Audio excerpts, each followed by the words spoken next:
Welcome back to my channel, friends. School of Grammar.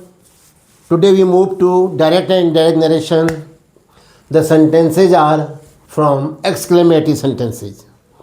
Direct and indirect narration में exclamatory sentences आपको दिए गए हैं जिनसे अचानक कोई सौरव, जॉय, सरप्राइज ऐसा आभास होता है।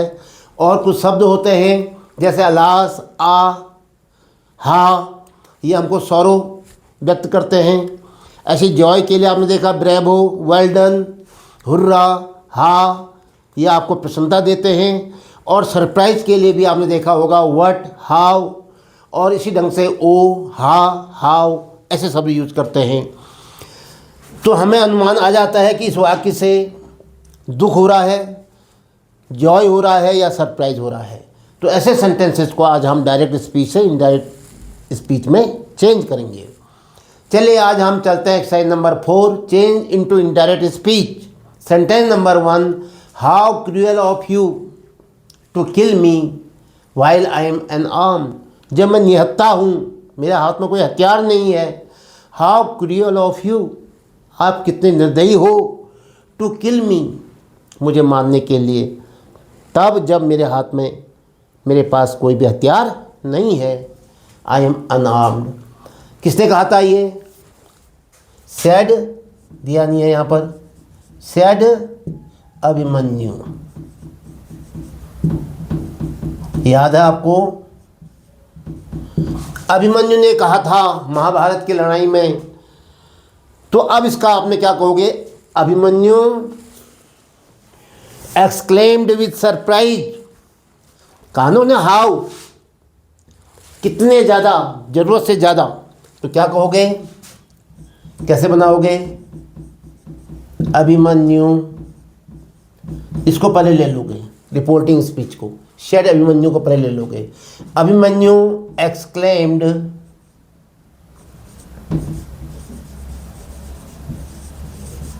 विद सरप्राइज दैट, क्या कहा उसने? How cruel of you. तो क्या कहोगे? सब्जेक्ट क्या है? यू। यू किससे कह रहा है वो? उन लोगों से, कौरव पार्टी के जो लोग थे, जयद्रथ वगैरह, जो ये सेनापति थे, दे। अब दे क्या कहोगे? ये आपकी कितनी निर्दयता है, ये कह रहा हो। आप कितने निर्दयी हो, तो इसका मतलब है दे वेर, अपने मन से लाओ वर्ब को, दे were very cruel.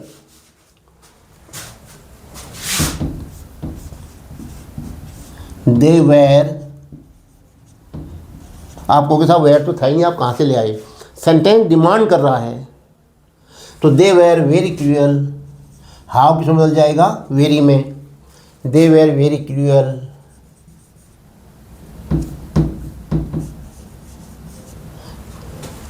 To kill me. To kill me कौन कह रहा है? जो बोलने वाला है, अभिमन्यु कह रहा है। तो हम क्या कहेंगे उसके लिए? To kill him. वाइल, जबकि आई एम अनआर्म्ड। आई कौन कह रहा है? अभिमन्यु अपने लिए कह रहा है, भाई मैं तो निहत्था हूं। तो क्या कहेंगे? While he was unarmed. अब आया सुन में। Next, the old man said what a pity you did not follow my advice. कितने अफसोस की बात है, व्हाट ए पिटी, क्या दुख की बात है, कितने अफसोस की बात है। तो क्या कहोगे? The old man exclaimed with surprise. दूसरा सेंटेंस है ये। क्या कहोगे? दूसरा सेंटेंस है the old man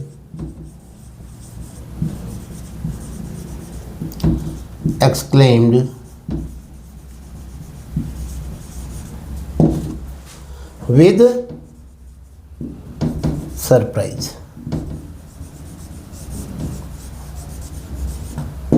The old man exclaimed with surprise that, अब लाओ what तो भेरी में या ग्रेड में चेंज होगा। what a pity, कितने अफसोस की बात है कह रहा है ये। It was a matter of क्या? Great pity। That you did not follow my advice. He, you किससे कह रहा है? ओल्ड मैन जिससे बात कर रहा है, मैं सोचता हूँ अपने लड़के से कह रहा है। ही डिड नॉट फॉलो, ये पास्ट इंडेफिनिट है, ये बदलेगा किसमें? पास्ट परफेक्ट में। Had not followed, did not follow हो जाएगा, इसका डिड का हैड हो जाता है, फॉलो का थर्ड फॉर्म आ जाती है। ही had not followed my advice का मतलब ओल्ड मैन की एडवाइस। माई ओल्ड मैन कह रहा अपने लिए, तो हम कहेंगे his advice.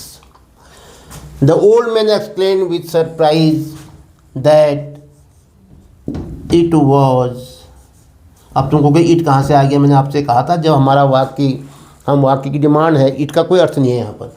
That it was a great pity, it was a very pity, it was a great pity.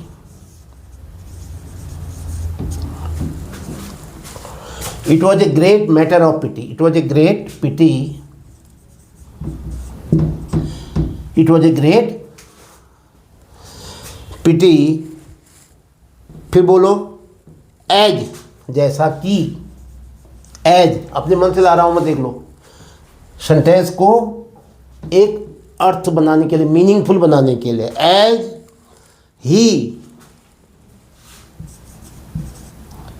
He did not follow का had not followed. He had not followed my advice का his advice. ये ही जो है उसका लड़का है और ये हिज एडवाइस जो है ओल्ड मैन है। Next, my friend said goodbye my friends, I shall return after 1 year. My friend said goodbye, तो क्या कहोगे? My friend bade goodbye to his friends and, बोलो, and said that he would या he should return after 1 year. My friend, इसमें हम क्या कहेंगे? Good bye के लिए, गुड नाइट के लिए क्या होता है? Bed, BADE, bed. बेड मैंने कहा, विदाई ली। माई फ्रेंड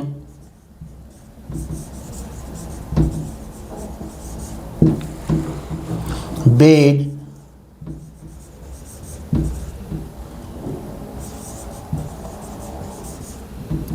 चलो इस जी को मैं छोटा कर लेता हूँ। गुड बाय हिज फ्रेंड्स,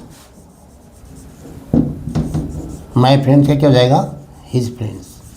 अपने शब्दों में कह रहे हैं हम, तो गुड बाय हिज फ्रेंड्स कहेंगे। देखो, माई friend bade good by his friends, good bye to his friends होगा। फिर good bye to his friends and said.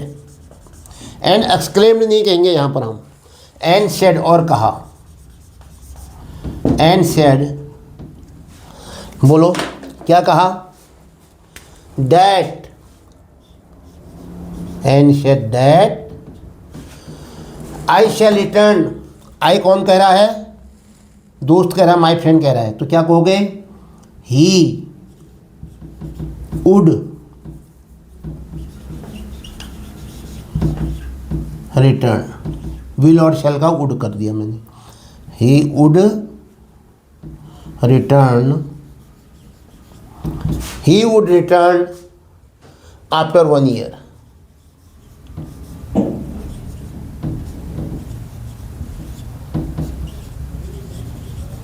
After 1 year.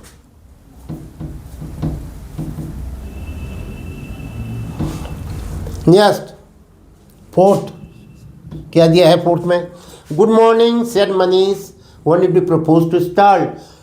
तो जब गुड मॉर्निंग कहते हैं ये विश होता है, तो क्या कहोगे? Manish wished good morning.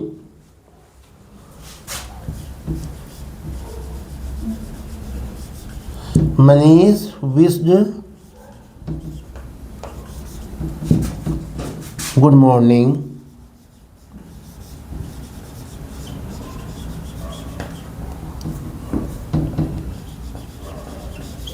अब यहाँ देखो क्या कहा उसने? When did you propose to start. आपकी योजना कब रवाना होने की है? टूर में जा रहे हैं, माउंटेनियरिंग में जा रहे हैं, रॉक क्लाइंबिंग में जा रहे हैं, कब चलने का है? प्रोग्राम ये पूछ रहा है, तो ये क्या है, पूछ रहा है, तो क्या कहोगे, एंड आस्क्ड। ये ध्यान रखो। अब आप समझ रहे हो वाक्य हम क्या पढ़ रहे हैं, एक्सक्लेमेटरी और लिख रहे हैं सेट, कहीं कहीं लिख रहे हैं आस्क्ड। ये सेंटेंस डिमांड कर रहा है। तो Manish wished good morning and asked, low his friends कर देता हूँ, अपने मन से लिख रहा हूँ मैं हिज फ्रेंड्स। इससे हमको फ़ायदा होता है क्या, प्रोनाउन बदलने में। हमने मान लिया Manish asked wished good morning and asked his friends. One conjunction नहीं लगेगा, देख लो डेट है तो लगता भी नहीं है, इफ आता था, लेकिन यहाँ पर वन आ गया तो वन पहले लिखेंगे हम। ये कंजक्शन ही हो गया एक प्रकार का, और अपना काम भी करेगा। अब देखो वन, अब लाओगे सब्जेक्ट, वाक्य इंट्रोगेटिव नहीं रहेगा। डिड यू, यू को लाओगे, यू माना आप लोग, तुम, तब मैंने हिज फ्रेंड्स लिखा। हिज फ्रेंड्स के लिए क्या आएगा, दे। वन दे, क्या कहा उसने, डिड प्रपोज, प्रपोज जो हुआ, डिड जो है पास्ट टेंस होता है, इसकी सेकंड फॉर्म होती है, ये हो जाएगा past perfect. Had proposed, when they had proposed, when they had proposed, when they had proposed to start.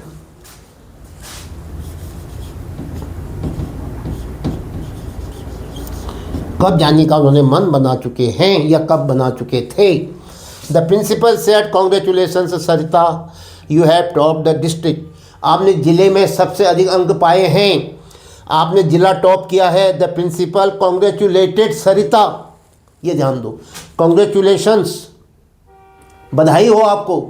तो हम क्या कर रहे हैं, इसको भर्ब बना दे रहे हैं, बड़ा अच्छा लग रहा होगा। The principal congratulated Sarita and said, और कहा, ये है एक्सक्लेम्ड विद जॉय नहीं कहोगे। The principal congratulated Sarita.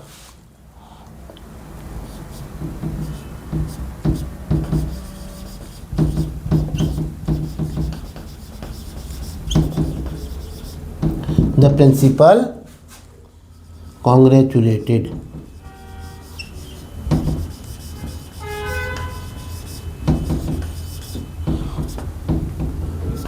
Sarita, Sarita is a student, and दूसरा वाक्य भी है, मैंने एंड से जोड़ दिया। एंड सेड, यहाँ पर देखो, एंड सेड दैट, ये अपने मन से हम डैट लगाएंगे, असर्टिव सेंटेंस है। You have top the district, you कौन है, किससे बात हो रही है, सरिता से।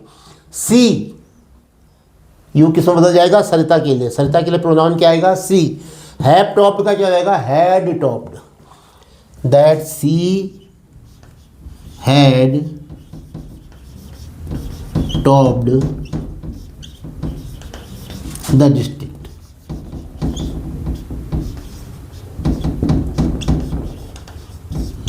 सी had topped the district. Next, the poor man said curse it, नाश हो, बुरा हो, गाली दे रहा है, अभिशाप दे रहा है। Who could have foreseen such ill luck, क्या कहोगे, the poor man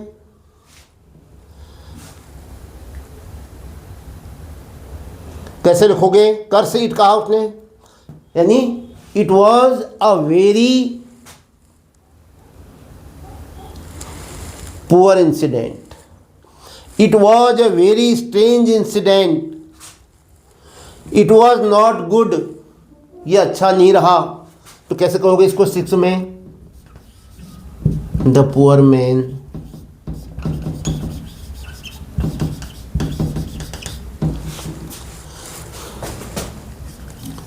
cursed, low cursed लिखता हूँ, कर्स्ड द सिचुएशन, जो स्थिति आई थी ना उसको उसने क्या किया, कहा यार ऐसा तो बुरा किसी का ना हो, बड़े अफसोस की बात है। Who could have foreseen such ill luck, ऐसा बुरा भाग्य किसने देखा है। तो इसको हम क्या कहेंगे, ये भले ही कह रखा उसने किसने देखा है, हु हैव सीन सच, लो प्रश्नवाचक वाक्य भी है इसमें, लेकिन हम क्या कहेंगे, nobody, no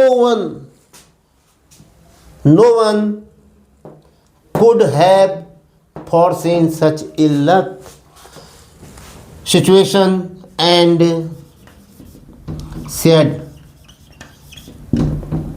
that nobody, किसी ने नहीं देखा ऐसा बुरा भागी, could have, nobody could have seen का could have ही रहेगा क्योंकि could चेंज नहीं होता है, could have seen such ill luck। तो ये था बच्चों आज एक्सक्लेमेटरी सेंटेंसेस को डायरेक्ट स्पीच से इनडायरेक्ट स्पीच में चेंज करना। तो आपने बहुत अच्छा अभ्यास किया और इसमें अगर आप बहुत ही मास्टरी करना चाहते हैं तो उसका एक तरीका है याद करना नहीं, रटना नहीं, बल्कि अभ्यास करना। एग्ज़ाम पेपर 10 साल के पेपर रखो अपने पास, विशेषकर 10th बोर्ड के एग्ज़ाम में ये आता है और या एनडीए के एग्ज़ाम में ये आता है, सीडीएस के एग्ज़ाम में आता है, यूपीएससी के एग्ज़ाम में आता है। तो वहाँ पर आप अगर प्रैक्टिस कर लेते हैं इसका सहारा लेकर के अन्य एग्ज़ाम पेपर्स पर, तो आप बहुत अच्छी सफलता, बहुत अच्छे स्कोरिंग कर सकते हैं। इसके साथ ही आज का ये वीडियो यहीं पर समाप्त होता है। जय हिंद।